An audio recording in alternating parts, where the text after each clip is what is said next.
There are few greater gifts that any of us can give children than to bring them in touch with the natural world. It's a life-changing and lifetime gift that we can pass on from generation to generation. This year, Openlands Conservation Leadership Award honoree is Wendy Paulson, whose passion for nature and turning nature into a classroom has helped change the world from everywhere from a fourth grade birding trip to prairie restoration to influencing global perspective on conservation. It's earned Wendy the affectionate name of the Nature Lady in the schools where she has had nature programs that she has crafted and then implemented year-round at some of the schools. She's helped connect thousands of children to the natural world with her enthusiasm and her teaching experience, and has inspired adults through their leadership and global involvement on numerous conservation organization boards and academic institutions where she's played a leadership role. Yes, she has, and she is changing the world in her very quiet but very determined way.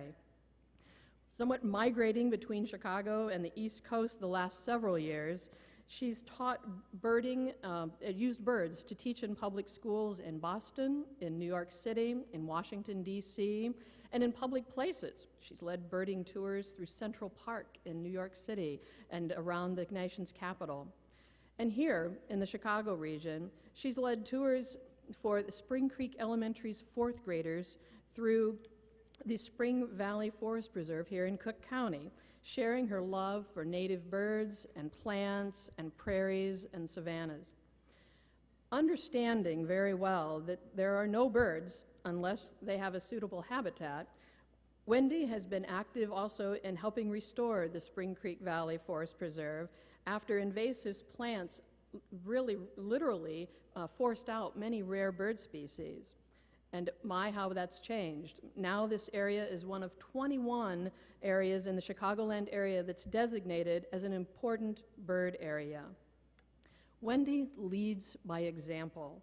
She gets involved and often finds herself in leadership positions, not really wanting the spotlight, but wanting to make a difference in the time that she commits. For example, she served on boards in organizations and most recently was chair of RARE, which is an international organization that trains local leaders to work toward conservation practices and goals. She's an education associate and trustee at Cornell Laboratory of Ornithology.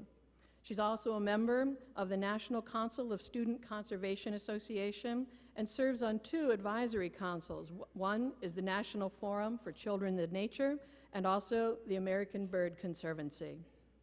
She has been a champion and a leader in the Nature Conservancy, chairing both the Illinois and New York chapters, as well as serving on TNC's National Board of Governors as a vice chair. Today, Wendy's husband, Hank, is with us, as well as one of their 2 children, their daughter, Amanda, and they share the passion for birds and the love of the outdoors. And we're delighted that Wendy and Hank have now migrated here to stay in Chicago for a bit, so they are moved back to Illinois.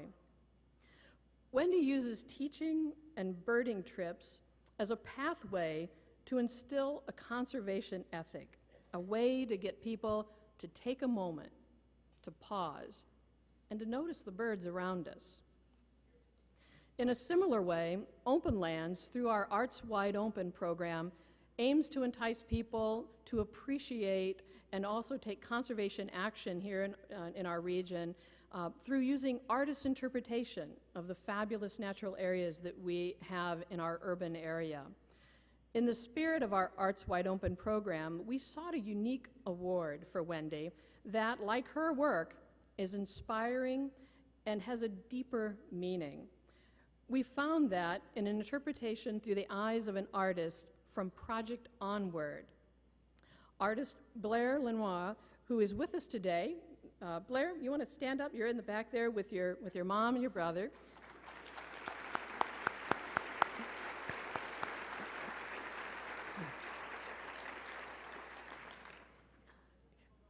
Is an artist with the Project Onward. This is a program that started in 2004, and it supports the creative growth and financial independence of visual artists who face mental and developmental challenges. And Blake's very delicate and detailed work has actually been in shows all around the country. For this year's Conservation Leadership Award, Blake has created his vision for a revitalized Calumet region, an area that is fast becoming a welcoming habitat for birds where steel mills once dominated, and where Openlands and many of the partners in this room, many of you who have been a part and playing a major role in revitalizing this landscape. Wendy, please join me here so that we may honor your extraordinary contributions and thanking you for the help in inspiring the next generation of Chicago and national and global conservation leaders.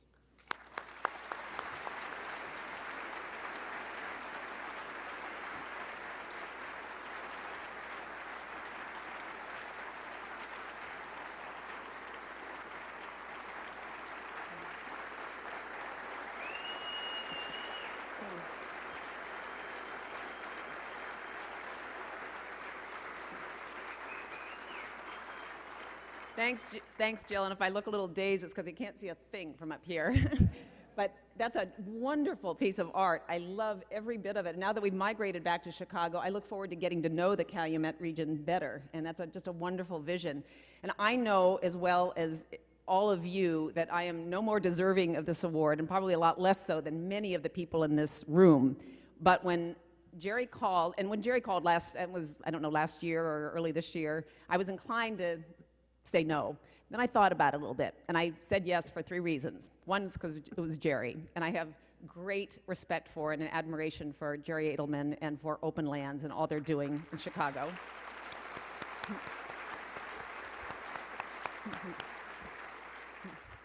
Second, I'd been at a meeting here a couple years ago with Laurel Ross from the Field Museum and Melinda Pruitt-Jones from Chicago Wilderness, and all of a sudden they looked at their watches and said, "Oh, we've got to go. The Openlands luncheon is now. That's the best lunch in town."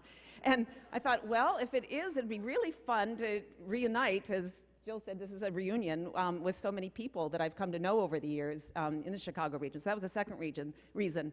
And then the third was the icing on the cake when Jerry told me that Jonathan Rosen was going to be speaking. And I am a total and unabashed fan of Jonathan. A conservation book group that I started in New York City met with Jonathan 3 or 4 years ago to discuss his book, Life of the Skies, which is just a wonderful book if you haven't read it. I'm rereading it now, and you'll hear more from him. But when Jerry told me that, I said, yep, the answer is going to be yes. And as I thought afterward, I thought there's really even a more compelling reason, and that was just to pay tribute to and express gratitude for the extraordinary character of the conservation community in the Chicago region. I think I knew it when I lived here for 20 years, 25 years before I migrated reluctantly to New York to follow my husband, and then even more reluctantly to Washington. But it wasn't until I was really away that it came into focus just how special the conservation community is here. And I think the ethos of volunteer engagement, the sense of collaboration, just the deep embedded way that conservation is in the culture is it's really second to none. And actually, the book group that I mentioned that talked with Jonathan took their 4th trip this year back to Chicago, ostensibly to discuss a book. But what they really love are the restoration work days that we do out in Barrington at our local conservation group, Citizens for Conservation. I always felt that I was really blessed to have landed in Barrington with groups like Citizens for Conservation, the Natural History Society of Barrington, the Garden Club and Little Garden Club of Barrington, who sponsored the Nature Lady program. But I realized these kinds of community-based grassroots organizations are emblematic of the Chicago region. They exist throughout. I was telling Jerry today, I went on the Openlands site and just loved the way I could go to the calendar and look at next Wednesday, and there was going to be a work day, and such and such a place. I don't remember exactly what it was, or Saturday or Sunday. And that happens in community after community around Chicago. You can become involved so easily. And it's, I just know of no better way to participate in conservation in a way that's constructive and hopeful and meaningful. And if any of you, I'm probably preaching to the choir, but if any of you have not participated in a work day for one of the many, many organizations around the Chicago region, you should do it. Just yesterday morning, I was with a group sponsored by Citizens for Conservation in Barrington, and we were on the hills of the slope going down to Baker's Lake in a place called Baker's Lake, Savannah, gleaning seeds from violet bush clover. Painstaking work, but just wonderful. And we were discovering these seeds just in the vines on the ground. And the conversations, they range from the gamut. But, and so did the participants. I think that's one of the most wonderful part of volunteer citizen scientists, citizen conservationists, is the people. And that is something never take for granted, because Chicago region is really the epicenter for that. And then, as Jerry was saying in his tribute to the mayor, I've come to realize that Chicago is also an epicenter for the greening, urban greening. And I didn't really know Chicago that well before I left, because my life tended to be out 45 miles northwest of here. But since leaving, our daughter and her family have moved here, and I've come to know it better. I've gotten to know it's the #1 in green roofs, #1 in LEED's buildings, #1 in LEED's, or buildings awaiting LEED designation. But I remember one day when I was waiting here for our first grandchild to be born, and I borrowed a bike and biked down the shores of Lake Michigan, and just south of the aquarium, I could swear I heard a meadowlark. And I thought, no way. And I listened again, yes, it was an eastern meadowlark. So I followed the sound, found myself, I'd been away from Chicago, I felt a little bit like Rip Van Winkle, at Northerly Island, which Jerry mentioned. And so something I remembered, oh yeah, that was Meigs Field. And that night, I wrote a letter to Maggie Daly and said, please tell your husband, thank you. That I went out to Northerly Island, there were not only meadowlarks, but grasshopper sparrows, Savannah sparrows, kestrels, and I thought, and with that incredible backdrop of the lake, and then looking back at the city, I thought he's really bringing the prairie back to the city, and what a gift to generations of Chicagoans.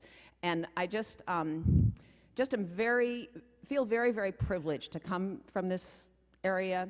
I love the whole Chicago Wilderness Coalition, the Leave No Child Inside initiative. There are just so many great things going on. And then particularly the volunteer engagement, because I just feel that so much is being accomplished, that the volunteers really form the backbone of conservation in Chicago. So it's a great privilege to be here today, to be back in Chicago, to have, I feel a great debt of gratitude to many people in this room for things that I've learned and been inspired by, and I'm looking forward to learning more from all of you, and thank you for all that each of you is doing for the advancement of biodiversity conservation in the Chicago region. Thanks.